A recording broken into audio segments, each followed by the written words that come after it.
apresentação a partir de agora, tá? Então, ó, hoje o conteúdo da aula é esse aqui, ó, inatividade física e fatores de risco. É muito importante para o professor de educação física compreender isso aqui.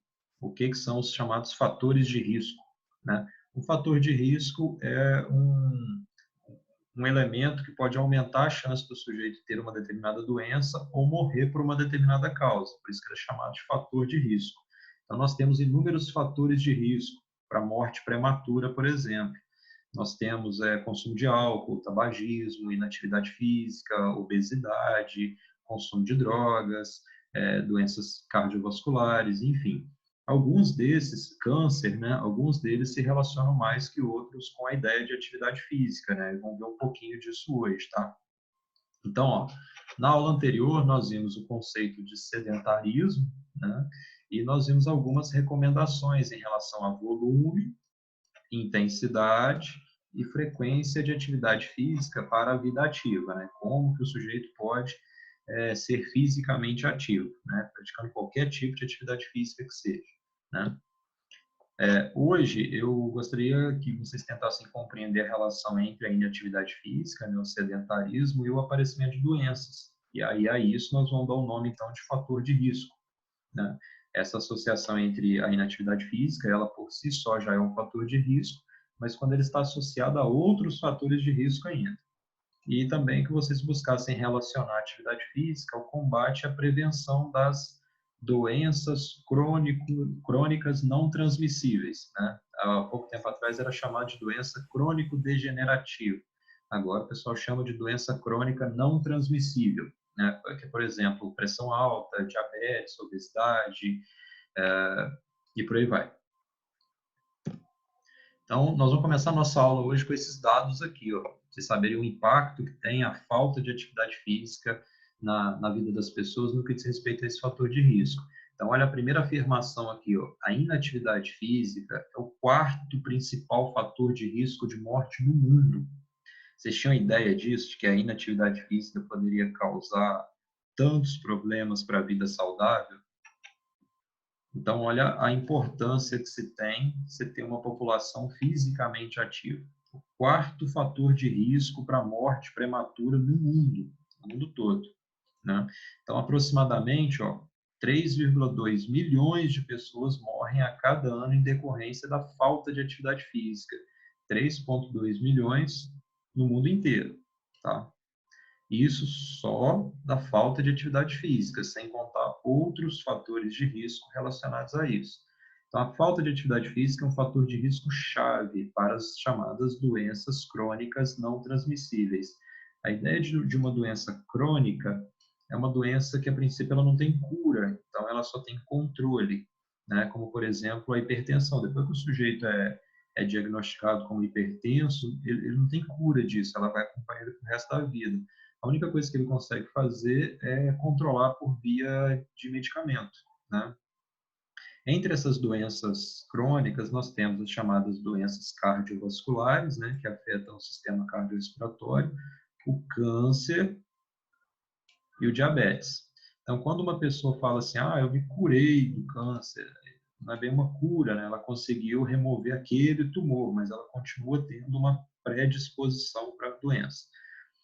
A atividade física ela traz benefícios significativos para a saúde e contribui para a prevenção, né, para a gente evitar que essas doenças apareçam.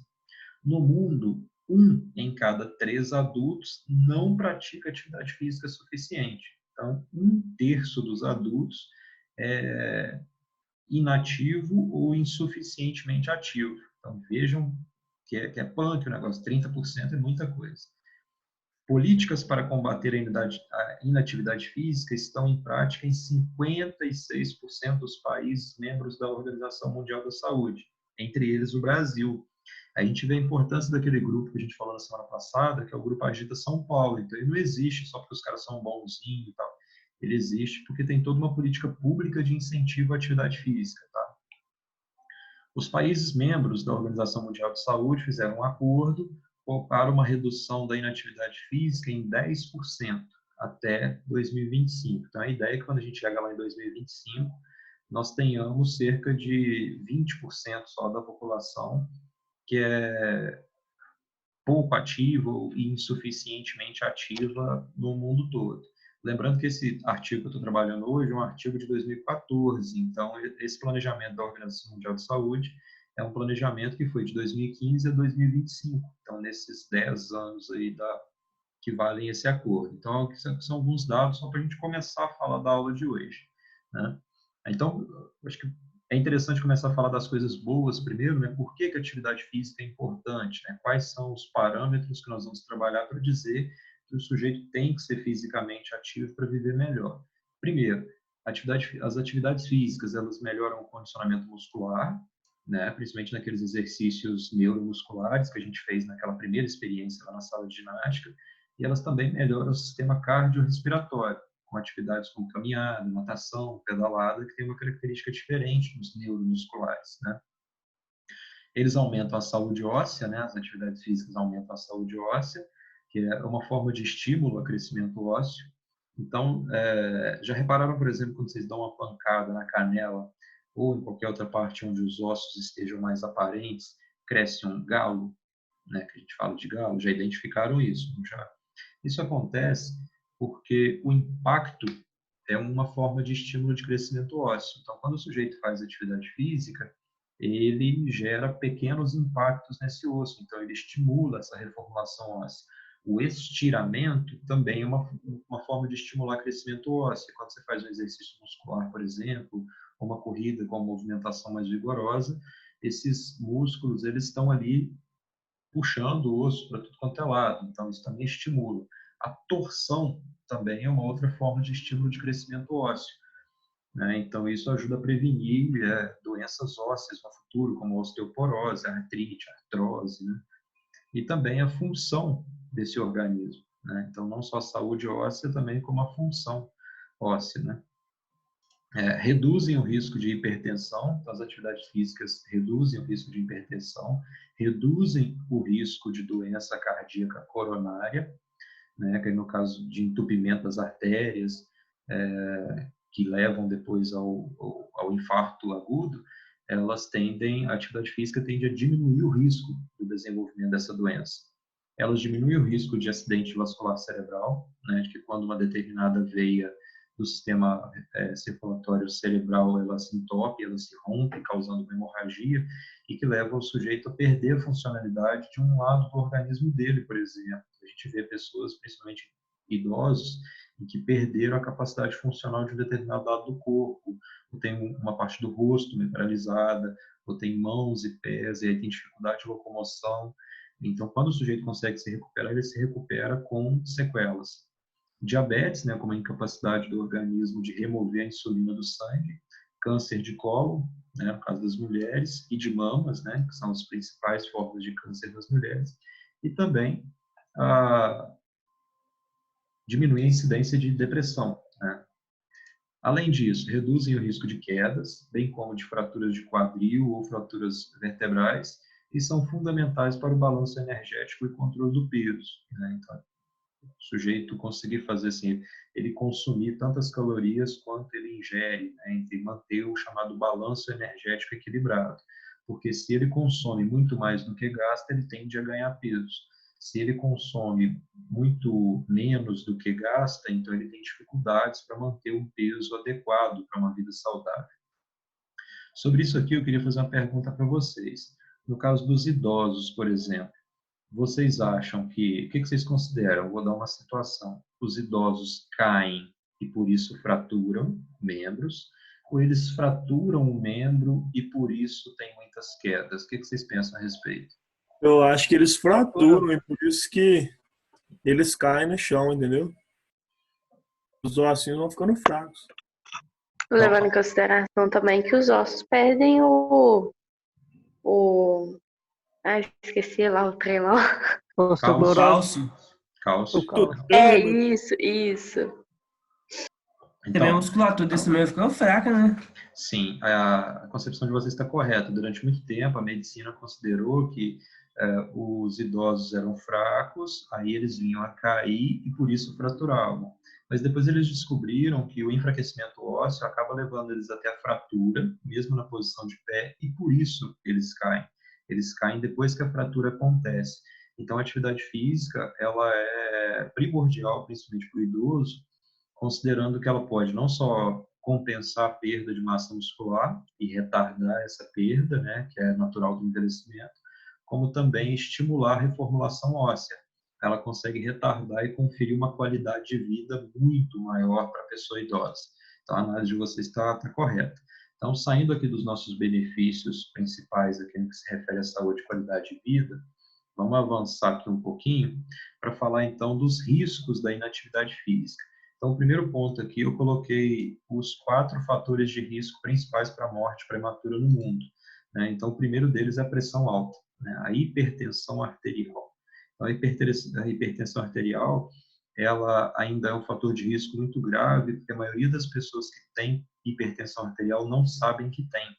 Por isso, ela é chamada de uma doença silenciosa, porque ela não demonstra sintomas. Então, se o sujeito não tem sintoma, ele não trata. E se ele não trata, ele não vai melhorar. A minha mãe é hipertensa, então ela tem uma hipertensão controlada, que é controlada com medicamento. Então, às vezes, o sujeito ele tem uma crise hipertensiva, diagnostica, ele toma um medicamento, aí logo que normaliza os níveis pressóricos, ele para de tomar o medicamento. O que acontece? A pressão arterial volta tudo de novo. Então, a hipertensão arterial não tratada é a principal causa de morte no mundo. Então, é muito importante manter os exames em dia e fazer o tratamento. O tabagismo é a segunda, apesar que aqui no Brasil os níveis de fumantes diminuíram muito nos últimos 20 anos, né, por causa das campanhas publicitárias, que por lei, não é porque a marca de cigarro é boazinha, porque por força de lei, por força do sistema de saúde, eles foram obrigados a colocar essas propagandas como forma de alertar as pessoas que aquele produto poderia fazer mal à saúde delas. Eles já tentaram fazer a mesma coisa, por exemplo, com as marcas de refrigerante, porque o açúcar hoje ele causa tanto problema quanto o tabaco, né? Mas no mundo o tabagismo ainda é o segundo fator de risco para a morte prematura, né? A hiperglicemia, né, que é a alta taxa de glicose, de açúcar no sangue, é a terceiro fator de risco, e aí aparece a inatividade física. Então, vamos pensar aqui, viram que a obesidade nem apareceu aqui entre os 4, né? Mas vamos pensar, é muito comum que um sujeito que tenha hipertensão arterial, ele também seja inativo fisicamente. Então, você tem uma associação de fatores de risco. E às vezes o sujeito que tem hipertensão arterial, ele também é tabagista. Então, nessa associação de fatores de risco, a tendência é que esse sujeito tenha uma brevidade da sua vida, né, com uma morte muito prematura ou com uma morbidade, né, que ele ser acometido por uma dessas doenças. A falta de atividade física é a principal causa de aproximadamente, olha, de 21 a 25% dos índices de cânceres de mama e cólon. 27% dos casos de diabetes, que aí quando o organismo não tem mais capacidade de remover sozinho o açúcar do sangue. Então, o sujeito precisa fazer consumo de insulina para fazer essa remoção do açúcar, né? A atividade física ela auxilia aqui, principalmente como sendo um mecanismo hipoglicêmico, né? Ela vai ajudar a remover esse açúcar do sangue naturalmente, sem precisar do uso de insulina. 30% das doenças cardiovasculares. Então, veja que 30% de toda essa morte aqui, ó, causada pela hipertensão arterial, poderia ser corrigida se o sujeito fosse fisicamente ativo. Olha o tamanhão do problema e o tamanhão da responsabilidade. Aí aqui, ó, importante pra cacete, ser fisicamente ativo reduz tanto a chance de ser acometido por uma doença crônica não transmissível, e aí nós vamos dar o nome disso de morbidade. Então, o que é morbidade? Morbidade é a chance que eu tenho de ser acometido por uma doença crônica não degenerativa. Mas quanto a chance de morte pelas mesmas causas. Então, a atividade física, ela diminui não só a chance de eu ter a doença, mas caso eu venha a ter, ela diminui também a minha chance de morrer por essa doença. No caso, a mortalidade. Aí eu coloquei em caixa alta ali, é uma coisa que eu quero que vocês lembrem, o que é morbidade e o que é mortalidade. Muitas vezes essa palavra aparece em conjunto, né, como morbimortalidade. Nos artigos científicos, mais à frente a gente vai trabalhar um pouquinho com eles trabalham principalmente com essa ideia de morbimortalidade. Então, por que a atividade física é importante? Porque ela reduz não só os níveis de morbidade, se você souber o que é morbidade, está resolvido, como também os índices de mortalidade por doenças crônicas não transmissíveis. Então, a atividade física é primordial. Mas por que raios de motivo, então, as pessoas não praticam atividade física? Né? O que leva a essa inatividade? Preguiça. Não só, o Bruno, vamos notar aqui... A também das pessoas é bem corrido, muita gente trabalha demais, aí não tem tempo, né? Aí nós temos algumas questões aqui para a gente pensar. Ó. Nós estamos falando de atividade física, nós não estamos falando de exercício sistematizado. Então, necessariamente, isso aqui não é ir lá na academia, fazer musculação, tal, fazer de uma forma sistemática. Professor, sim? Isso pode entrar naquela aula passada também, dos 30 minutos. Não, exato. Isso aqui é uma complementação. Então, mas vamos ver, quando perguntado para as pessoas por que elas não praticam, o que elas relatam? Principalmente nos grandes centros, elas têm medo da violência e da criminalidade nas áreas externas. Isso aqui, na nossa região, poderia afetar, por exemplo, o fato das mulheres, às vezes só ter tempo à noite, mas elas vão caminhar na BR. No caso aqui de Manhuaçu, é caminhar na BR, só que não é tão seguro assim. Já teve caso aqui em Manhuaçu de a mulher sair para caminhar e ela ter sido sequestrada. Né? Então, não é tão sem fundamento assim o medo das pessoas. Né? Dá um medinho mesmo, viu? Pois é, e às vezes é mal iluminado, né? Então tudo isso contribui, né? E aqui a gente ainda tem a ciclovia. Imagina nas cidades pequenas que a área de caminhada ou a área disponível para caminhada nem é tão iluminada assim. Um outro ponto também é a alta densidade do tráfego, né? Então, tráfego. Então tem muito, às vezes é tráfego mesmo, né? Mas a alta densidade do tráfego, ela tende a dificultar, é muito carro, e todo momento você tem que saltar uma rua, tudo mais.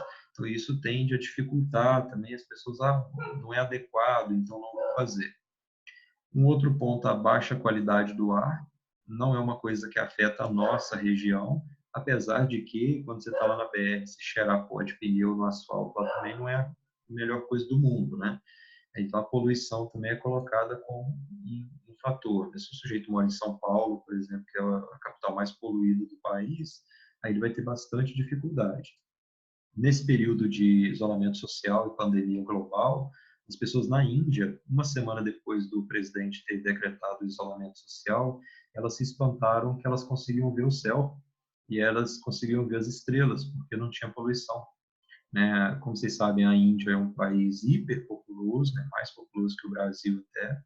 Então, o nível de poluição que essas grandes cidades produzem é muito grande. Então, imagina que se o sujeito vai tentar fazer atividade física num contexto desse, é um pouco mais difícil. Mas eu queria também que vocês se atentassem a isso aqui. Esse talvez seja um fator que esteja mais ao nosso alcance, enquanto professores de educação física, enquanto pessoas que daqui a pouco pode ocupar o cargo de secretário de esportes, pode ocupar o cargo de professor de educação física no SUS, né, com o núcleo de atenção à saúde da família, ou até mesmo para trabalhar com os alunos na escola, né, para uma formação crítica desse sujeito, questionar, buscar por que na comunidade dele, no bairro dele, não tem uma área na qual ele possa fazer atividade física.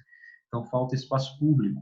Uma queixa das pessoas é que falta espaço público, falta calçada e instalação para prática esportiva e de lazer. Então, por exemplo, nós temos a ciclovia aqui em Manhuaçu, mas ela é desnivelada, então quando você vai correr nela, não é apropriado. Então, você corre num ângulo de trabalho dos dois joelhos, por exemplo, que com o tempo podem, sim, vir a prejudicar. A gente não trabalha numa superfície nivelada, que foi pensada para fazer atividade física, foi pensada para fazer outras coisas. Vou citar um exemplo aqui, na cidade do Augusto, em Ipanema, tem um parque. Augusto, naquele parque lá é possível as pessoas fazerem caminhada? Qual parque você fala? O parque ecológico? Sim. Não, tem não. Ele é desnivelado. Mas assim... Tem uma academia lá, tipo assim, da prefeitura, entendeu? Mas, três aparelhos. Então, o parque também ele não tem uma área, por exemplo, que a pessoa possa ir lá e fazer caminhada, passear com o cachorro. Não, Assim, tem não. um ponto mais prolongado. Mas lá já é uma exceção que tem um parque. Manhuaçu, por exemplo, não tem parque, não tem uma área pública que seja destinada à atividade física. A ciclovia, assim como é chamada, ela fica às margens de uma BR. Então, o tráfego é muito alto e isso aumenta as chances de você sofrer algum tipo de violência, um risco de um acidente e tudo mais. Então, não foi uma área pensada para atividade física, né? Vamos pensar nos tipos de espaço público que a cidade tem. A cidade tem as praças, né, como espaço público, mas que nem toda praça atende a demanda para atividade física. As cidades têm quadras poliesportivas, mas que elas geralmente estão muito ocupadas com práticas esportivas, e que bom que elas ficam muito ocupadas. O grande problema que nós temos é que nem todas as pessoas são esportistas, né? Nem toda pessoa vai lá jogar futsal. Então, a senhorinha, por exemplo, a tia que a gente tem lá, a tia do WhatsApp, ela não vai praticar futsal. Ela vai praticar uma caminhada, ela vai participar de um grupo de dança. Então, é muito importante que esses espaços públicos também sejam utilizados de uma outra maneira para propiciar que muitas pessoas se envolvam com a prática de atividade física. Aí tem algumas outras estatísticas aqui que são muito importantes. Ó. Eu botei em negrito, né, as diferenças. Ó, globalmente, 31% dos adultos com 15 anos ou mais não são suficientemente ativos, né? 28% dos homens e 34% das mulheres. Então, na média, dá esses 31% aí insuficientemente ativo. Nos países desenvolvidos, esse nível chega a 41% dos homens e 48% das mulheres, né? Daí 44,5% de média. Eles não praticam atividade física suficiente. Nos países subdesenvolvidos ou em desenvolvimento, 18% dos homens não praticam atividade física suficiente, 21% das mulheres também não praticam. Por que será que tem essa diferença nos países subdesenvolvidos para os países desenvolvidos? Porque nos países envolvidos, as pessoas têm mais carros, têm mais automóveis, têm mais formas de andar, assim, pelo menos por esse lado. Já nos subdesenvolvidos, a única saída que eles têm é andar a pé mesmo. Exato, Bruno. Eu acho, por exemplo, quando a gente vê programa americano, por exemplo, o nível de mecanização do trabalho é muito grande. Eu fico olhando a construção civil, por exemplo, eles têm máquina para tudo, né? Tem muita coisa que a gente faz manualmente aqui no Brasil ainda. Eu acabei de construir minha casa, estou mexendo com umas obras aqui. É coisa que a gente faz manualmente, lá eles têm máquina para tudo. Então, como é que a tendência, né, com a modernização dos meios de transporte, por exemplo, é que essas pessoas vão se tornando cada vez mais inativas, né, cada vez menos vão praticar uma atividade física. Apesar de nós termos exemplos de alguns países que é bastante interessante, depois, em um outro momento, eu vou compartilhar com vocês essas iniciativas para a gente tentar pensar como é que o Brasil poderia funcionar. Ó, eu fiz uma modificação, o Saiba Mais, pessoal, quando ele é colocado lá no ambiente virtual de aprendizagem, eu acho que ele acaba poluindo muito o ambiente lá com muitos itens. Então, eu trouxe ele aqui para dentro da apresentação. Seria muito legal que vocês assistissem esse documentário. O nome dele é Super Size, né, que é tipo Torne-me Grande, a Dieta do Palhaço. Só para dar uma pinceladinha rápida sobre ele, tem um maluco lá nos Estados Unidos que no início dos anos 2000 ali, ele resolveu teve uma discussão muito grande lá do Ronald McDonald's, né, dono do McDonald's, dele falar assim, olha, a minha comida, a comida que se vende no McDonald's, ela é tão saudável quanto qualquer outra comida. Então o maluco lá falou assim, beleza, então, vou passar 30 dias comendo só comida do McDonald's. E aí o documentário é um relato de como é que foram esses 30 dias dele. Eu não vou falar mais nada a respeito do documentário, ele tem 1 hora e pouco, não é o conteúdo em si da aula. E ele está falando muito de dieta, mas num determinado momento eles falam dessa associação, atividade física, má alimentação, como fatores de risco para desenvolver aquelas doenças crônicas não transmissíveis. Eu botei o link do YouTube, aqui está dublado, eu não gosto de assistir dublado, mas eu imaginei que fosse mais fácil para vocês não precisar pegar legenda. Então, faz uma forcinha de assistir esse documentário, aí na semana que vem nós poderíamos conversar sobre ele. Eu acho que vai ser muito proveitoso vocês assistirem. Quando eu assisti, me assustou muito. Eu já trabalhei com ele até mesmo em escola, com os alunos. Acho que vocês vão curtir a ideia. Aproveita o feriado aí para assistir ele, que é bastante interessante, ok? Então, depois vocês me dão um retorno na semana que vem se é melhor trabalhar com esse saiba mais aqui dentro da própria apresentação. Assim, você não precisa acessar um outro documento para poder ver o que tem lá dentro, ok? Aí vamos pensar aqui agora algumas políticas, né, de incentivo à atividade física, né, como é que elas podem ser simples, caminhar, pedalar e outras formas de transporte ativo. O transporte inativo, por exemplo, é o andar de ônibus, o andar de carro, o andar de moto, né, tudo isso você fica parado, né, enquanto... Então você poderia optar pela bicicleta, poderia optar por andar a pé, dependendo de onde você trabalha e do quanto você tem que se deslocar.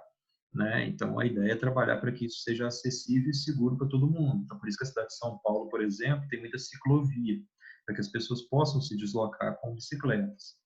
As políticas de trabalho, de ambiente de trabalho, para elas estimularem a atividade física. Então, aqui no Brasil, a gente viu se desenvolver, por exemplo, a ideia da ginástica laboral, né? Onde o professor de educação física pôde levar uma ideia de ginástica para dentro das empresas, estimulando o sujeito a fazer. Deixa eu ver aqui, tem uma pergunta. As escolas, né, para que elas disponham de espaços e instalações seguras para que os estudantes possam desfrutar do seu tempo livre de forma ativa.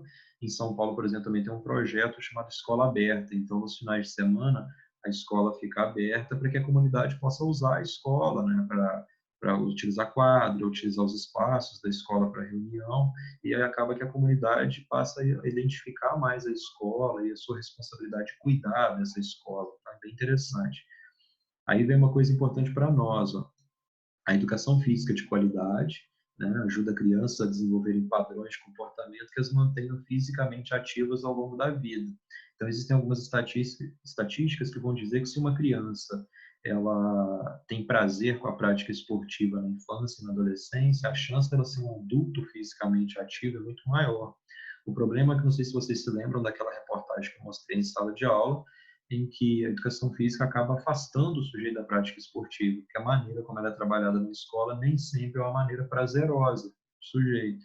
Então, a gente precisa repensar a educação física para que ela mostre para o sujeito que movimentar o corpo é prazeroso, que praticar esporte é prazeroso, que dançar é prazeroso, que fazer ginástica pode ser prazeroso.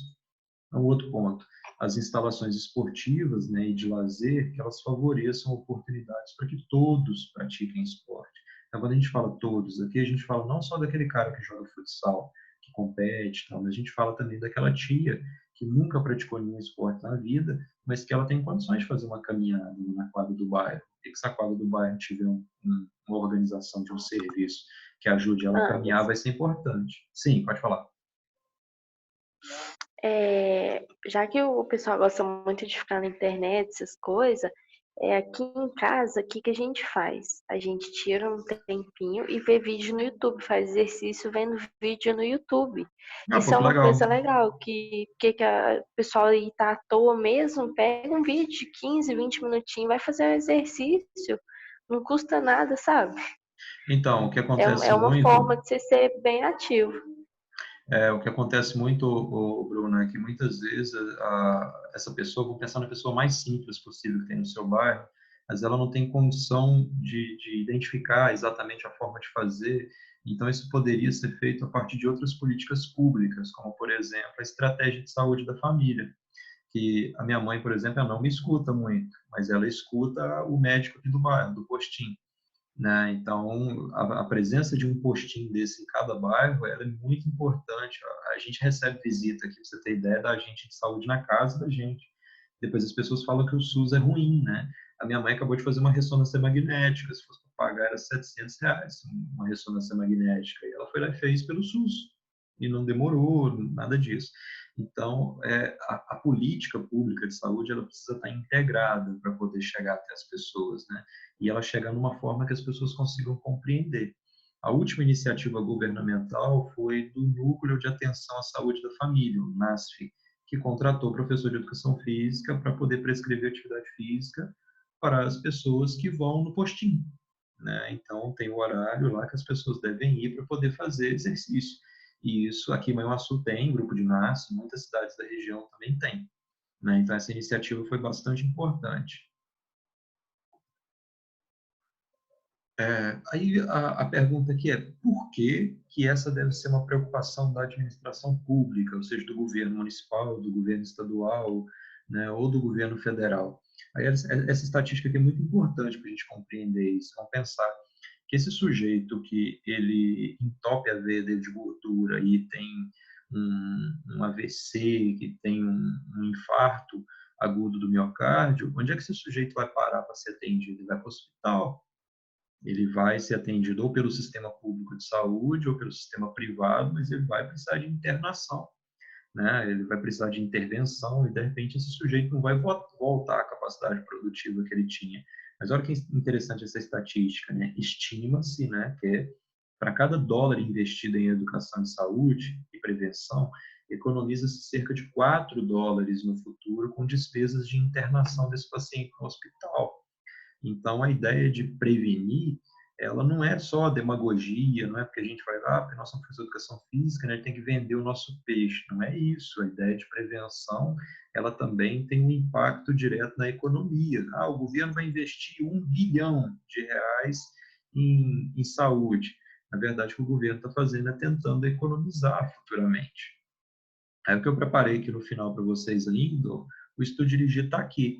Quais são os principais fatores de risco para a morte prematura no mundo? Qual é a relação entre atividade física, morbidade e mortalidade? Cite exemplos e cite pelo menos 3 políticas de incentivo à atividade física, né? Então, são perguntas simples, só para você tentar retomar. Eu sugiro assim, necessariamente não precisa de vocês responderem essas perguntas de forma escrita, tudo mais. Quem for mais organizado aí seria importante. Mas você pode, assim, tentar ver a apresentação e tentar retomar essas perguntas e tentar respondê-las, né? E ver se vocês conseguem respondê-las. Na próxima aula, nós vamos ver o conceito de aptidão física e relação com a saúde. Isso aqui é muito importante, tá? Então, a aula está se concretizando aí no final.